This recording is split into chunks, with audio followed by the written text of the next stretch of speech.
Hey everyone, this is EIO back again with another video, and it's time to have a quick look on the OPPO K9.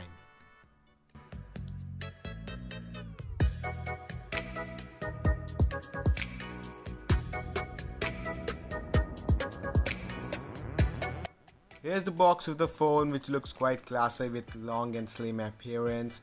Although I'm not a big fan of this kind of packaging. However, in the box, first we're getting the leaflet, then the phone itself, and then a case along with a 65-watt charger and a Type-C cable. In terms of design, the phone comes with a typical glass back, which looks quite gorgeous. The cameras are aligned vertically on the corner, and you can also see that radiant strip on the setup, which is capable of reflecting different colors. Let's get on the point. In terms of hardware, the phone comes with Snapdragon 768G chipset, which has some decent scores on Antutu benchmark. I will say it's not that kind of a flagship chip, but also not less than a flagship if you are not a heavy gamer. The ColorOS interface is quite smooth with no lags at all, and we can expect a consistent performance from this device. The processor is paired with 8GB of LPDDR4X RAM and also up to 256GB of UFS 2.1 storage. The phone comes with a decent 4300 mAh of battery, which is quite impressive.